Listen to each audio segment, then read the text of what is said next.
कैसे सिर्फ एक गोली दुनिया के सबसे विनाशकारी युद्धों में से एक को जन्म दे सकती है। आज हम इसी कहानी की तह तक जाएंगे। 28 जून 1914, एक तारीख, एक गोली और एक ऐसी घटना जिसने दुनिया का नक्शा हमेशा हमेशा के लिए बदल कर रख दिया। सोचिए, बस एक गोली ने पूरी दुनिया को जंग की आग में झोंक दिया। लेकिन सवाल ये उठता है, क्या वाकई एक हत्या में इतनी ताकत हो सकती है कि वो 2 करोड़ लोगों की जान ले ले?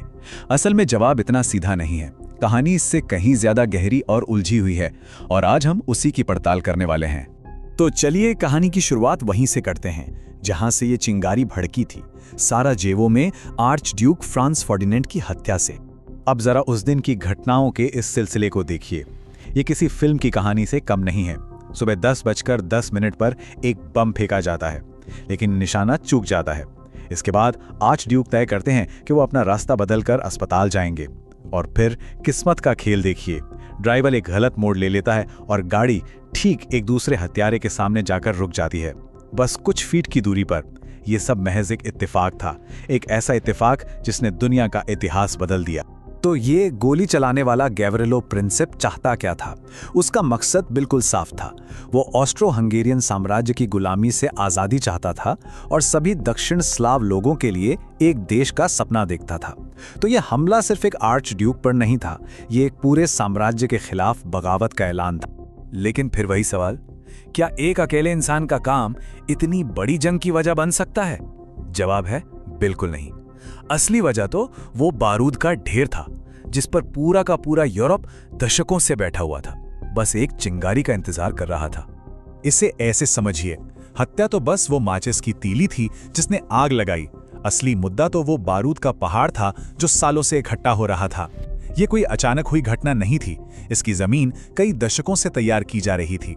तो इस बारूद का पहला और सबसे खतरनाक हिस्सा क्या था? राष्ट्रवाद।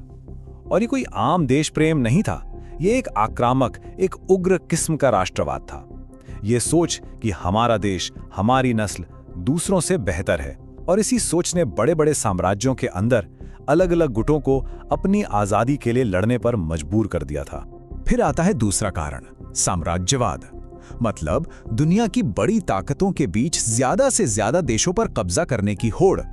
हर कोई अपना साम्राज्य फैलाना चाहता था। अफ्रीका से लेकर एशिया तक जमीन और संसाधनों के लिए ये चीना झपटी देशों के बीच दुश्मनी और शक की दीवार खड़ी कर रही थी।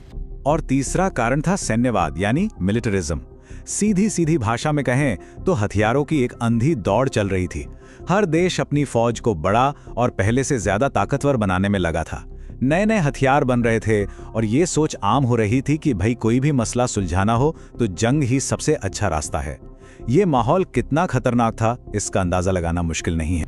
और ये हथियारों की दौड़ सिर्फ हवा में नहीं थी। जरा इन आंकड़ों पर एक नजर डालिए। 1870 से 1914 के बीच बड़ी ताकतों का फौजी खर्च 4 गुना से भी ज्यादा बढ़ गया। मतलब देश सिर्फ जंग की तैयारी नहीं कर रहे थे, वो एक तरह से जंग चाहते थे, उसके लिए बेचैन थे। और आखिर में चौथा कारण, गठबंधनों का मकर जाल। देखिए, यूरोप के देशों ने अपनी सुरक्षा के लिए एक दूसरे के साथ गुप्त समझौते कर रखे थे।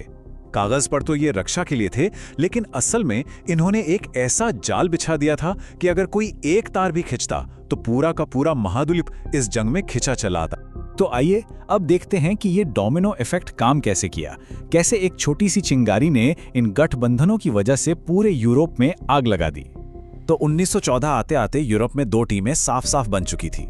एक तरफ थी ट्रिपल अलायंस जिसमें थे जर्मनी, ऑस्ट्रिया, हंगरी और इटली, और दूसरी तरफ थी ट्रिपल एंटेंट जिसमें थे ग्रेट ब्रिटेन, फ्रांस और रूस।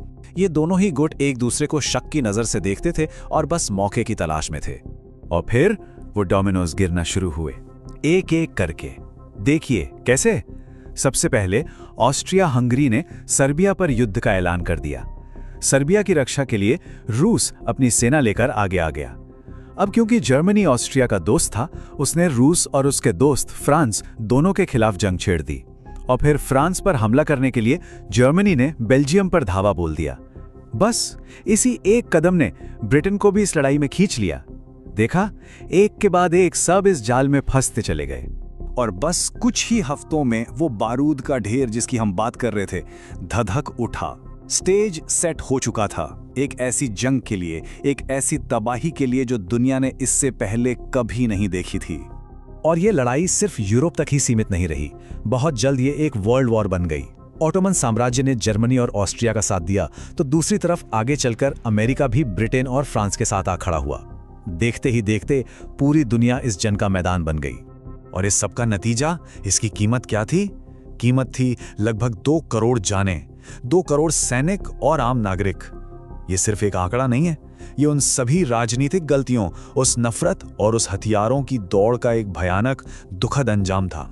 बड़ी अजीब बात है कि इसे कहा गया the war to end all wars, यानी वो जंग जो सारी जंगें खत्म कर देगी। पर क्या ऐसा हुआ?